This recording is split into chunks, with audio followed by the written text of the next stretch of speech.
Plump lips, ski slope noses, and lifted brows. If you don't possess these often artificial traits in today's social media fueled landscape, you may well be seen as ugly. That's right, Instagram face is all the rage. And for the low price of significant surgery, fillers, Botox, and completely removing your individuality, you too can look like this. But tell me, did looking at those all nearly identical faces make you feel good about yourself? No, of course not. I have seen an increasing number of my own patients considering significant alterations to their own faces. Perhaps this is an experience that you share. But here is the scary reality. These boring beauty standards are giving you symptoms of body dysmorphia. If you're new here, hello, my name is Ruth. I'm an accredited eating disorder specialist and trauma therapist. And if this type of content is your cup of tea, hit the like and subscribe buttons and come and join our compassionate community. We are dedicated to finding body acceptance and binning boring beauty standards. The NHS categorises body dysmorphia, also known as BDD, as a mental health condition where the person spends significant amounts of time worrying about their perceived flaws. You might be struggling with symptoms like excessive worry or chronic intrusive thoughts about your appearance or perceived flaws, spending significant time comparing your features to other people, excessive use of mirrors or reflective surfaces, scrutinising your appearance or avoiding them altogether, picking or harming your skin in an attempt to make it smooth or perfect, spending an excessive amount of money buying beauty products, injectables, or even surgery, all in pursuit of aesthetic perfection, or even spending excessive time trying to conceal your so-called flaws every day via clothing or makeup. Now, it's important to recognise that BDD is a very serious condition, often wrapped up in significant unprocessed trauma. However, there is a good chance that you could be struggling with symptoms of body dysmorphia. But why is Instagram face suddenly flooding our screens? Let's do an exercise together. Let's imagine that you live on a desert island and the only people you are exposed to are the cast of Love Island. After a while, you're going to be looking at this whitewashed, artificially enhanced cast and think, I'm the odd one out. Perhaps I should look like this too. Whereas, imagine your island has an incredibly diverse population, where a wide range of beauty is not just normalised but also celebrated. The reality is that you're living on that first love island in media and advertising every single day. The majority of successful influencers that you will see online all look the same too, but why? Because they're either knowingly or unknowingly supporting capitalistic beauty standards. So brands can sell you an unattainable dream, so you'll keep buying their products. Companies in the beauty and fashion sphere don't actually want you to feel beautiful, to feel satisfied with your appearance.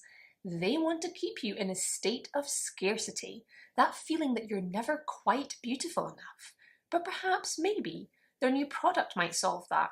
Or the next product, or maybe the next. They capitalize off your insecurities. Because really, we wouldn't be half as driven to buy all these unnecessary products if we felt satisfied with our appearance. If we truly believed that we were our own beauty standard, rather than constantly trying to reach other people's beauty standards, we would stop buying their products to fix the problems that they say we have. In 2024, things are getting even darker.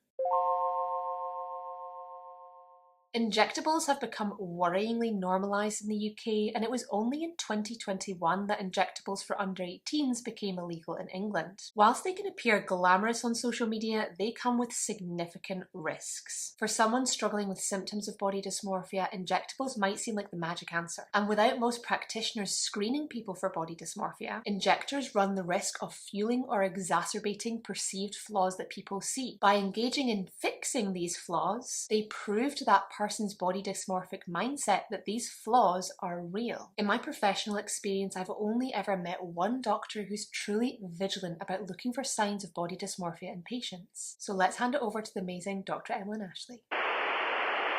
So I am someone who has been on both sides of this, as a patient myself who gets these treatments, and of course as a clinician. I also am a mixed race woman, so I am acutely aware of the extremely problematic aspects of the history of plastic surgery and aesthetic medicine, where in the past these treatments have been used to erase what were considered ethnic features. And then what we have now, conversely, is this rise of this concept of Instagram face, this desire to appear ethnically ambiguous or to cherry pick against certain features that are now considered desirable from other cultures without actually having any of the stigma or the history that has been attached to them. Look, no medical professional should ever be chasing trends or trying to alter your unique individual beauty or your anatomy. These treatments are medical at the end of the day, and that's important to remember. And it's not just about your physical health, it's also about your emotional and psychological health and well-being as well. So it's so important to find someone who you really trust, but someone who's really, really going to listen to you and understand what you want, but also who's going to look at the why behind why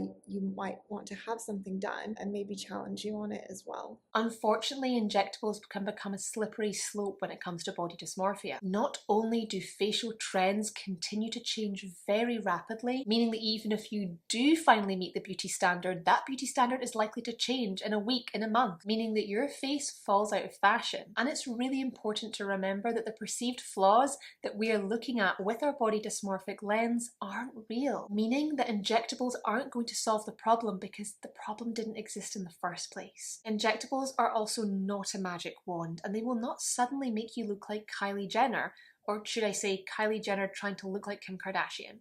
You will simply look like yourself, but with filler. We have all seen the articles online detailing the world's most extreme surgeries, but these posts only make me sad because what I see are people trying to remove invisible imperfections to the point of erasing themselves altogether.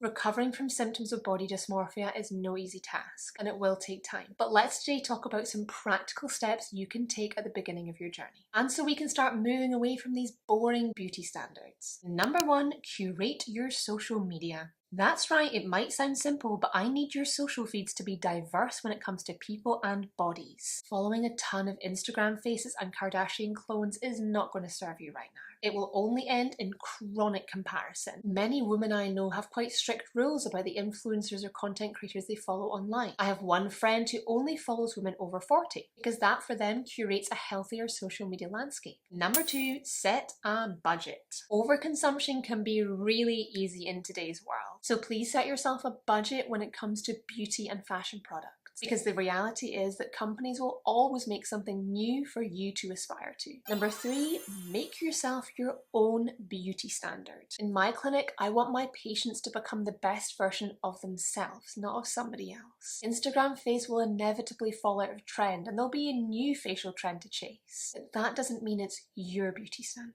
Number 4, reach out for support. If you can, please reach out for support to a registered professional like myself, or chat to your GP or family doctor about any services or professionals they would recommend. Support is absolutely available, and symptoms of body dysmorphia can be recovered from. Comment below what makes you beautiful. I want to know what your beauty standard is for yourself.